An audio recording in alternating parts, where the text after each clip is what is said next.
Hello everybody and welcome back to World of Warships Legends. My name is Spartan Elite 43 and tonight we are back in Izumo.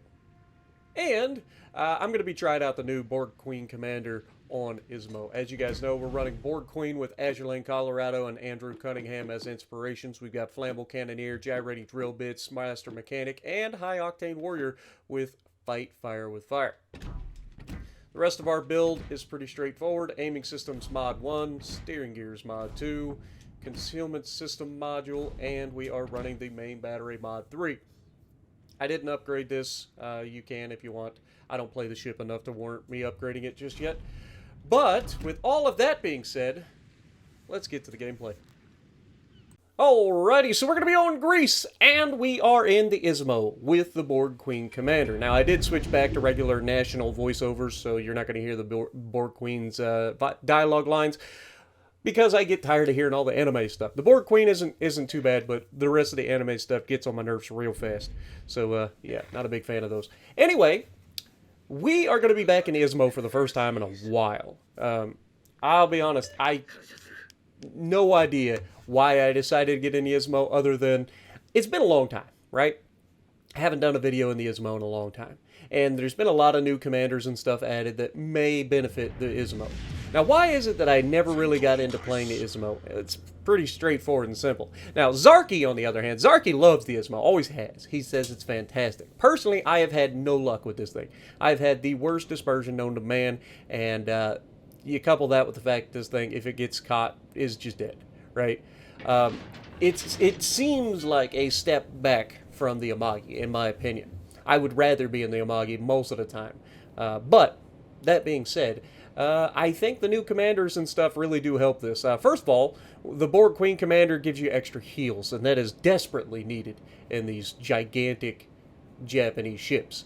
They, for the longest time, did not have more than 2 heals, and that is painful.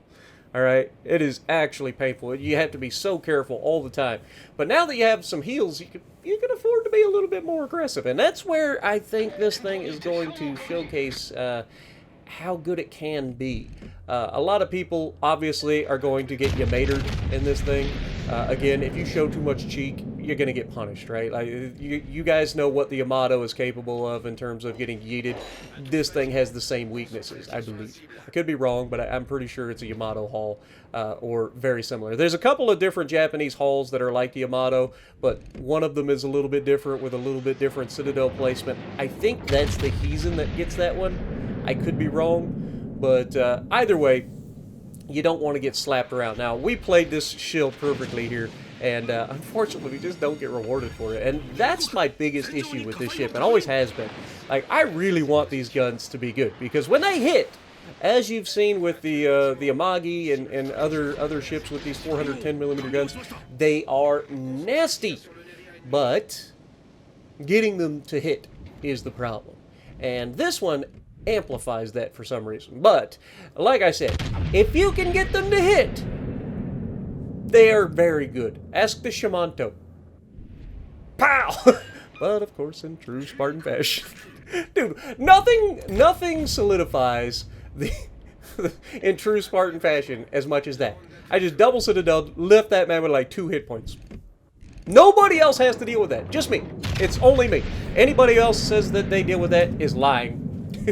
Obviously, I'm being facetious, okay? I get it. But Shield decides to back up here, unfortunately, so we're not going to get any hits there. Yeah, you can see I'm going to push up on this flank. There's nobody here beside me, right? I'm all alone. There's nobody here beside me. But you gotta have friends. Okay, if you guys weren't just picturing Donkey from Shrek, I don't know what to do with you. Anyway, we're going to push up on these guys. I'm not afraid of a Wisconsin and a shield, especially a Wisconsin and a shield that have no idea what they're doing. I'll give the shield a little bit more credit. He at least tries to be smart and angle and drop torps, but he's so reliant on his torpedoes to do the damage. And that only works if the people you're up against are stupid. Now, don't get me wrong, I may do some stupid things, but I'm not stupid. Occasionally, I may slip up a little bit, do some stupid stuff, but I am not stupid, okay? I know what you're doing.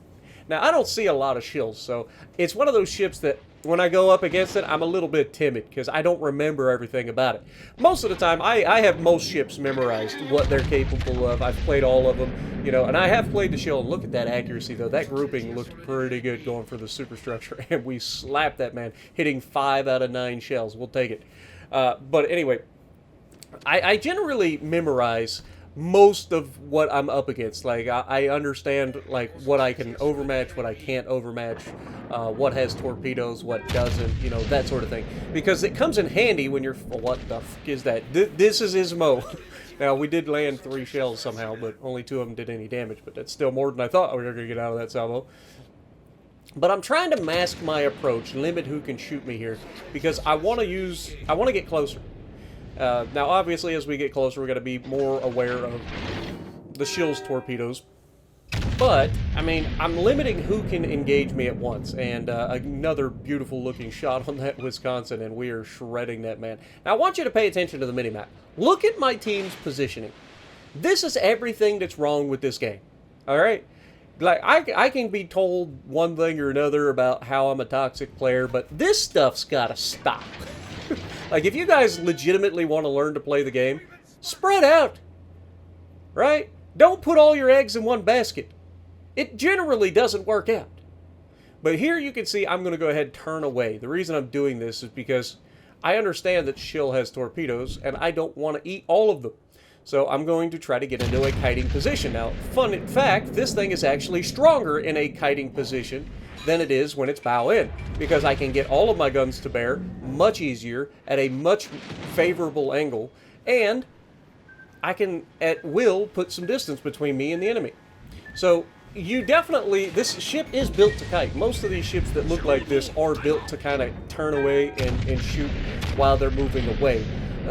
But that being said, we also took a torpedo there, and we're going to not run away because we see what they're doing. Like, these guys are so afraid of what this ship is capable of, apparently. You never see the Izumo, so they're just terrified of it. They don't know what to think. But as they're terrified of this thing, I'm going to use that to my advantage. Now, you can see we're going to dodge the island to our front, and we're going to turn back in. Now, Shield takes a huge hit there as he's reversing like a goober. Again, I know what you're doing, but it's not smart. And you can see he's doing damage with his guns, so you would think that would be his primary focus on this match. But it isn't. He's all about trying to torp me. That's his only game plan, is to get torps on me. Screw the guns. The guns haven't been doing any damage, right? They've just been chipping me every single time they hit me. No matter where they hit, they've been doing damage. He's done more damage to me with the guns than the freaking Wisconsin has. Put that into perspective, right? Just saying. But yeah, as we come around the corner, we spot the Wisconsin through the gap. We can see he's committed to turning away from the island. He's now going to be broadside in front of us. And yeah, I mean, this is just GG for the Wisconsin. There's not much he can do. And he makes the mistake of turning towards me, raising the Citadel out of the water. Boop! Down he goes.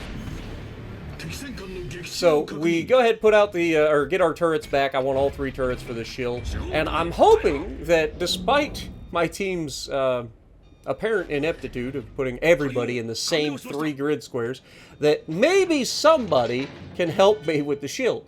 I don't want to charge around an island against a cruiser that has pretty good guns and torpedoes, because that generally doesn't end well for me, right? Like, let's use common sense. So I want to spot the shield and ask for support from my team. Now, I am going to take this shot because you miss all the shots you don't take, but as you can see, can't quite lob the island, unfortunately. But you can see, I'm looking over my shoulder. There is a cruiser right there. There's a Dalian right there. The Dalian could easily help just shred this shield. And he could sit in a smoke screen and do it, and I keep this guy spotted. But as you can see, Shill is just kind of reversing towards me. I don't know what the guy's doing, I'll be real honest.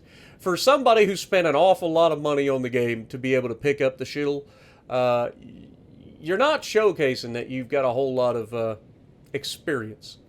Like, I don't know what his thought process was here. But as you can see, I'm gonna eventually look at the Dalian and then look back at the shield and go, brother, little help, please. You could farm this man, and he can't do anything to you. But no, it's not going to happen. At least not until I get him down to almost no hit points, and then finally he'll decide to shoot at him. But yeah, I mean, we've done everything we could be asked to do so far. We've completely won this side for the team. The rest of our team has done literally nothing over here. It's just been all us.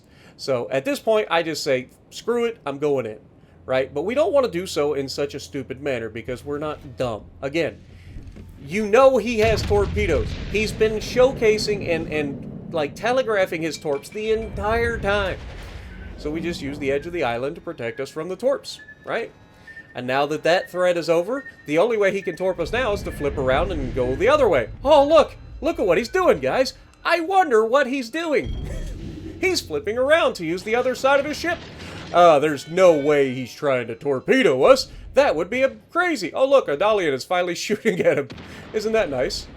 But, yeah, we're going to go ahead and make a wide turn here. We're going to get all of our guns to bear, go roto-rooter action right up the old prop shaft, and slap this man for everything, but of course leave him with just enough for somebody else to get the kill. Again. But we do take a torpedo, only one though, and then as we turn back in, we're going to watch him go down. I believe the Dalian does get the kill, or somebody comes over and gets the kill. Ah, it's actually the Rochester, wasn't even the Dalian. So shout out to the Rochester for finally helping me out. But we're going to go ahead and move into the cap now. There's nothing left on this flank. We're going to try to get into position to help the rest of the team with crossfires. And this is why winning your side is so important, guys. Because if you can control a flank, you set up the nastiest crossfires known to mankind. This is why I don't understand why people cannot comprehend how to get to this point.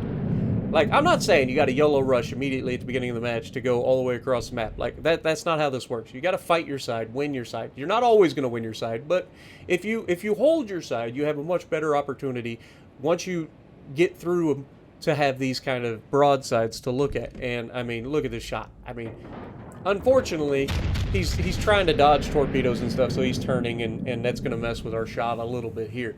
But then we have a beautiful looking broadside on the Wisconsin. We do get a defense ribbon as well, so we'll add that to our collection.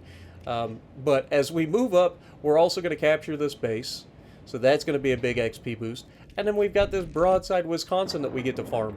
Nobody else has the shot that we have, right? Now, I'm not going to lie to you. I was expecting citadels on this Wisconsin at this range. Like, the guy is not moving. He's AFK.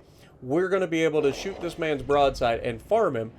And are you going to believe that I don't get a single citadel on the broadside of this Wisconsin?